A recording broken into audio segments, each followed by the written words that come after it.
Howdy folks, and welcome to Rusty Duck Foods. So today we're going to watch my 13-year-old assistant Sophie make beef jerky. This is a little bit of a different recipe than you might be used to. We're not going to take this out and smoke it. We're going to use liquid smoke for this, but I think you're going to like it a lot. You can tell here Sophie's pouring in the liquid smoke. She's going to go for some sriracha here in a minute, and then we're going to add all of the dry ingredients.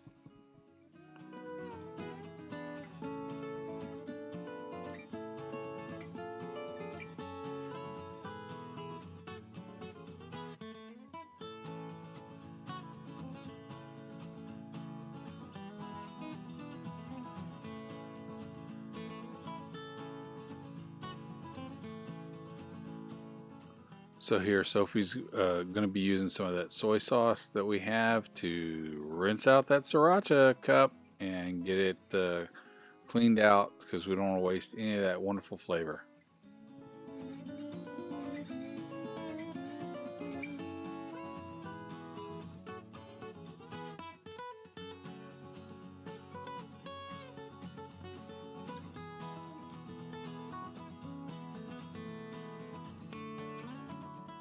So at this point, I will tell you that 13-year-olds don't always know whether the hand is in frame or the sriracha soy sauce mix is in frame, but we're working through it together.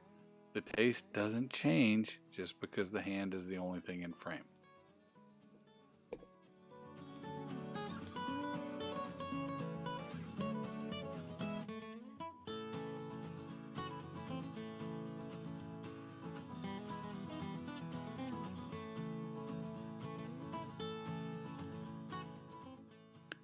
So we add the rest of the soy sauce to this because we want the whole bottle in part of this marinade. So it's going to be add a lot of flavor for us. Add the salt that we need for preservation. Really good stuff. So here Sophie's going to be adding the pink curing salt. More about that in the description below. You need to know what you're doing with pink curing salt. A little onion powder. Exact amounts on the description below. A little garlic powder, and you're gonna like that. Here we are with some smoked paprika. This is going to give it a wonderful smoky flavor in addition to the liquid smoke that we have. A lot of pepper. We like pepper. This is going to be great. Now watch this, how a 13-year-old deals with honey. This is going to be funny. Right, so she's trying to get it out of there. She's trying to figure out how to get it. It's like flypaper. She can't get it off of her fingers. But it's funny, and we're gonna deal with it. Sooner or later the honey gets into the sauce, so she's gonna stir it up. This marinade is gonna work really great. It cures the meat so that we don't have to worry about it, because it's gonna be dried at room temperature. This is really important. We want to make sure, just like in the old times, when they would take a cured piece of meat and hang it on a fence line or a tree or something and cure that stuff, dry that stuff, that's what we're going to do here. We're going to put this actually on a box fan. So we're not going to be cooking it.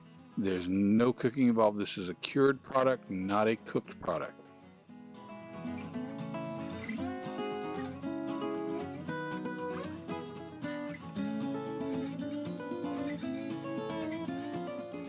So you can tell from the fat hands that the 13-year-old is no longer the chef.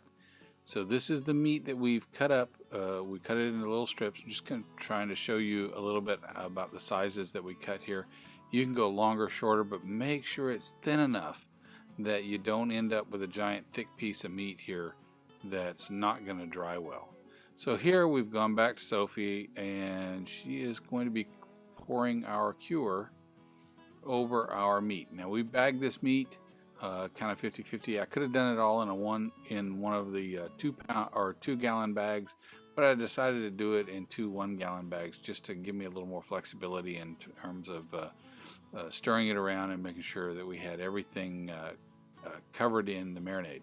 So she's going to go back and forth with this and make sure that each bag gets pretty much the same amount of stuff. She's stirring it in between to make sure that the the pepper and all of the other spices have gone back down into the mixture as she pours it in.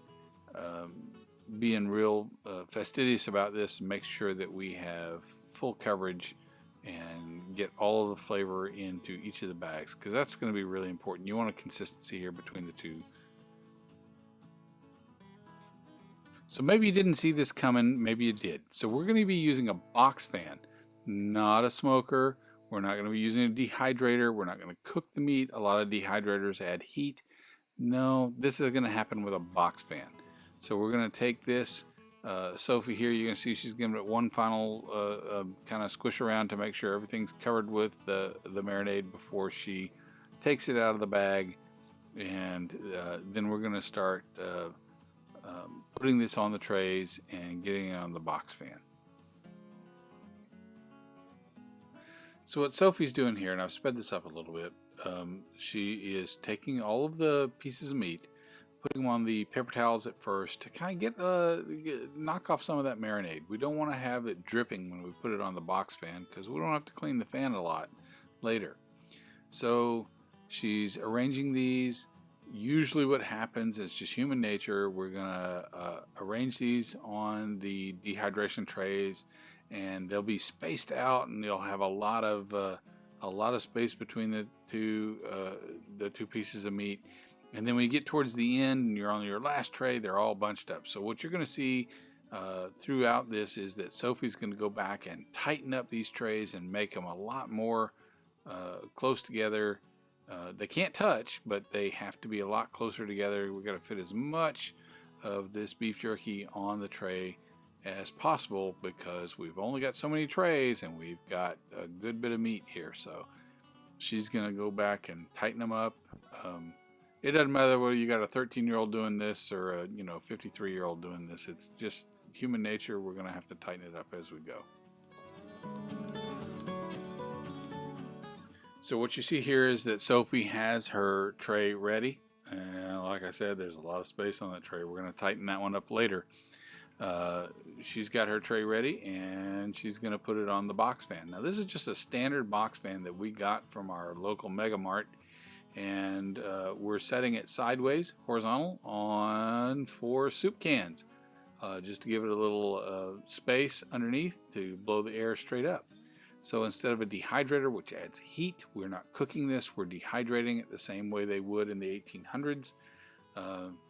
This is just air blown, air dried. Yeah, we're blowing meat here, so this is going to be the old-fashioned way of doing it. Now, Sophie, as you can see here, is still drying the meat on the paper towels and then adding them over to the dehydration trays, and then we'll just keep stacking these up until we get them all filled up.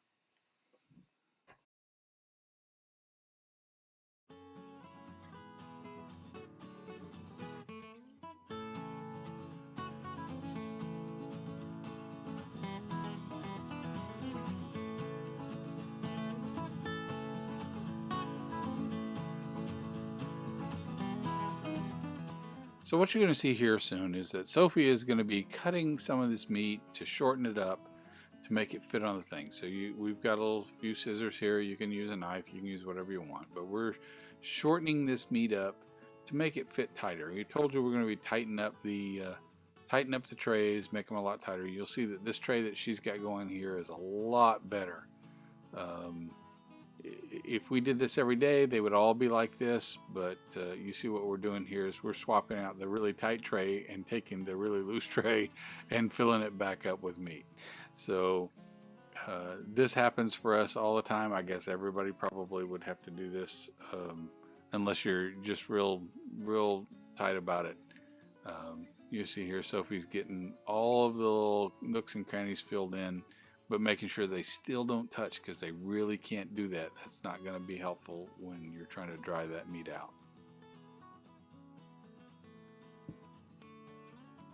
Keep tightening it up, Sophie. We'll get it there eventually. Look at her.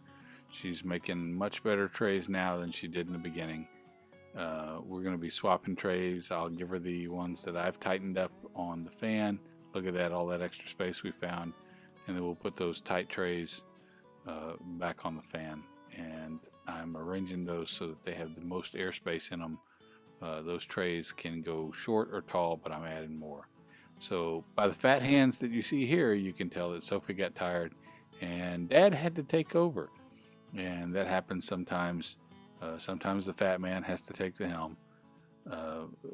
Here I am. I'm going to be cutting some other things shorter here because there's sometimes the shorter is just easier.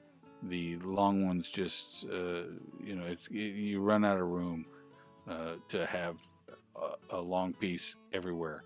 So we're shortening them up. It doesn't taste any different to have a short one versus a long one. You get more individual pieces that you can hand out to friends and family.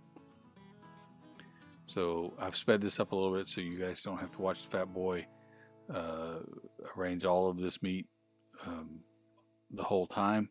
We're going to get up on there and we'll show you Sophie locking it up and ready to go for the 24-hour fan.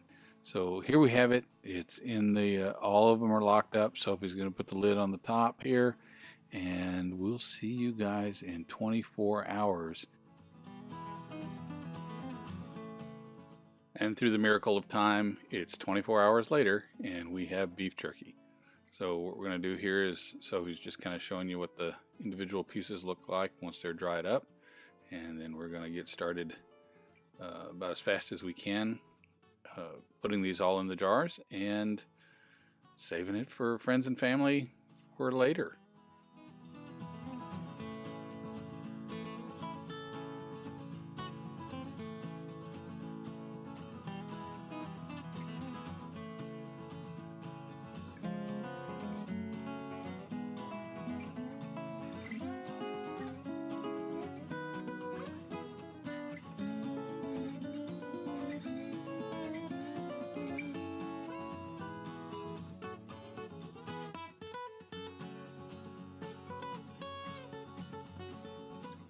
We really appreciate you folks watching our video.